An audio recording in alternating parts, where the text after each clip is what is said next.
are 10 tips on how to become a better landscaper in The Sims 4.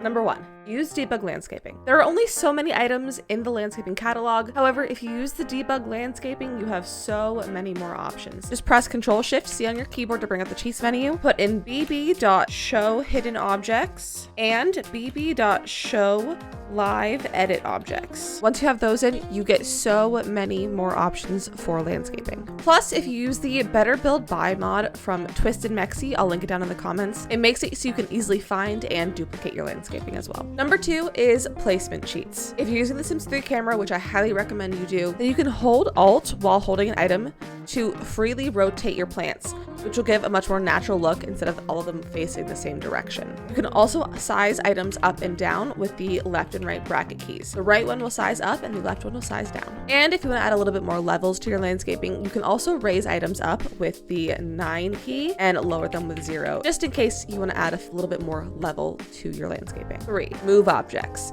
Move objects is another cheat. So again, do the Ctrl-Shift-C.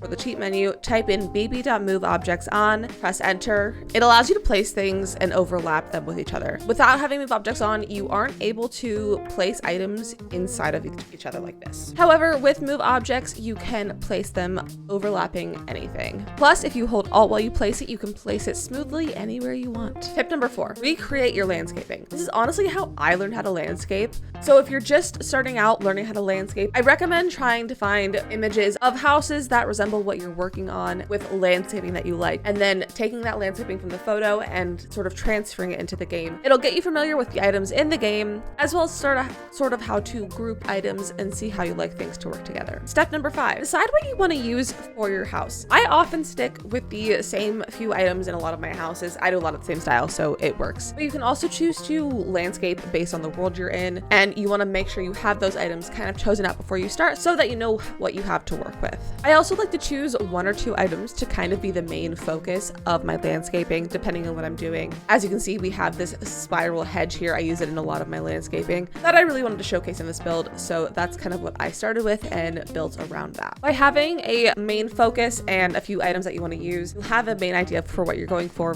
style and have somewhere to start. Number 6, plan out where you want to use landscaping. I typically line the front of my house with landscaping, as you can see here, as well as the sides. And if there's a driveway or some other like feature in the front, I'll often put landscaping on that, and the mailbox. From there, I'll often put a tree either in the front yard or the backyard, and I'll kind of surround it with some low-lying plants, as well as maybe 1 or 2 other spots in the yard, just kind of thrown in there with a few pieces of landscaping. Same goes for the backyard, maybe a tree or 2, a little bit of landscaping along the walls. However, backyard landscaping can very much vary based on what you want in the backyard. Along with this, I kind of like to map out where I'm gonna place things at the start. So I'll often take this low-lying plant, it's called the low-lying pale yellow flowers, it's from base game, and I'll kind of place it all around my build where I wanna place it. As you can see, it's kind of the base underneath all of my landscaping here. It's because I use that to map it out, and then I just put the other landscaping on it, and it looks really nice. Tip number 7, use levels. Once you have a foundation of your landscaping, like low-lying plants and where you kind of have mapped out where you want it to go, start adding more. I usually start with some smaller bushes, like this one right here, and then some taller items like shrubs.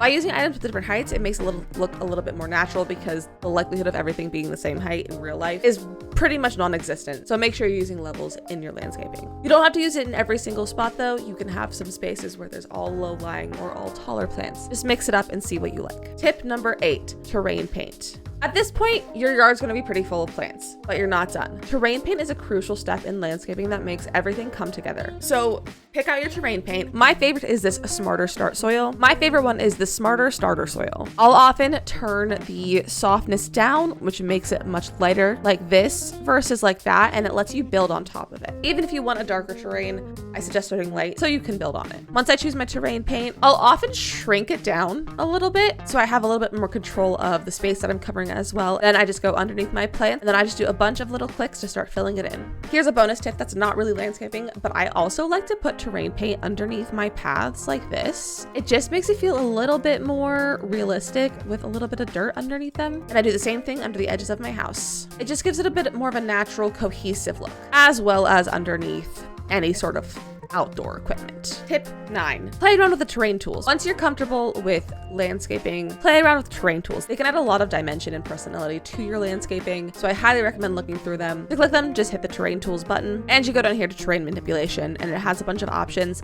This one will raise the terrain, lower the terrain, smooth it, flatten to height, or flatten the entire lot. And just like terrain paint, you can adjust the size of the brush or the shape of the brush, as well as the softness and the speed at which it goes. And tip number 10, have fun with it. You're probably waiting for a better tip for tip 10, but really it's all about finding the style of landscaping that you want. I prefer a much more overgrown look of landscaping, as you can see here. I like a lot of plants, and honestly, this landscaping is one of my more minimal landscaping jobs. Some people like very manicured landscaping, or super overgrown and covered in plants everywhere you look. So it's really all just finding your personal style, or just working on each style individually to match what build you're going for. I hope these landscaping tips help you with your next build. If you have any more questions about landscaping, be sure to leave them in the comments below. I will be more than happy to help you out. And if you use these tips, feel free to tag me in your videos. I love to see what you guys come up with. If you're interested in any more tutorials for The Sims, be sure to let me know in the comments below. I love making these tutorials for all of you, so please let me know. I would love to make more. Thank you so much for watching. Be sure to like and subscribe, and I'll see you guys next time. Bye!